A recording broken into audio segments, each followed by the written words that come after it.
Bienvenue au Starter du jour pour bien démarrer sa journée. Aujourd'hui, le miracle suit toujours l'atmosphère. La Bible nous parle, à un moment donné, il y a un homme du nom de Jairus, chef de la synagogue de la ville de Capernaum, et là il vit un drame. Sa petite fille est au bout du bout, elle est sur le point de mourir.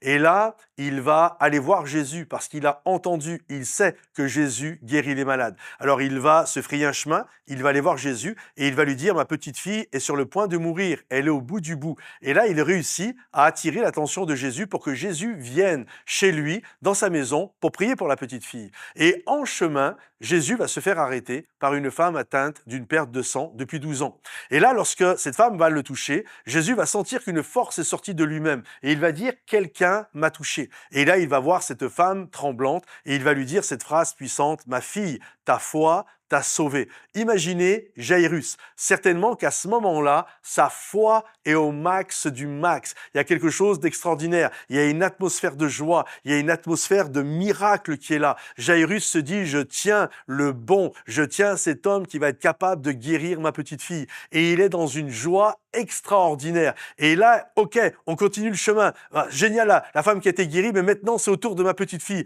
Et alors qu'il est en chemin pour aller chez lui, il y a un homme qui vient le voir et qui va lui dire sèchement, arrête d'importuner le maître, ta fille est morte. Pouah, un véritable coup de poing, un véritable uppercut dans le visage de Jairus. Là, j'imagine l'ascenseur émotionnel. Il était là-haut et il vient d'être jeté à terre. Mais Jésus va reprendre le contrôle de la situation et il va encourager Jairus à ne pas écouter les paroles de mort. Et lorsqu'ils arrivent chez Jairus, devinez ce qu'il y a chez Jairus.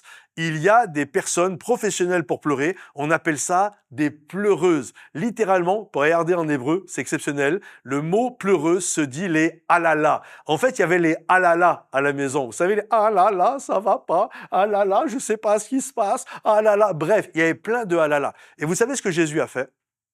Après avoir fait taire le messager, qui était pessimiste, pourtant qui ne disait pas des mensonges.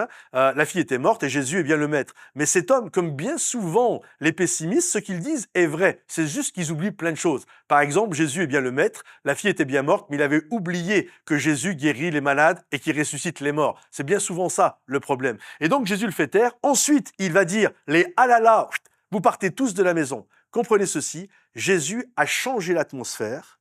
Et ensuite, quand l'atmosphère a été changée, il a accompli le miracle dans la vie de la petite fille de Jairus. Il est rentré avec Pierre, Jacques et Jean, des hommes de foi. Il a demandé aux parents de rester de côté. Il est rentré dans la chambre. Il a dit à cette petite fille, Talitha Koumi, qui veut dire jeune fille, éveille-toi. Et cette jeune fille a vécu le miracle. Est-ce que vous comprenez? En fait, le miracle, il y a un changement d'atmosphère et le miracle suit le changement d'atmosphère. Jésus n'a pas fait le miracle au milieu des alala et des pessimistes et des gens qui n'y croient pas.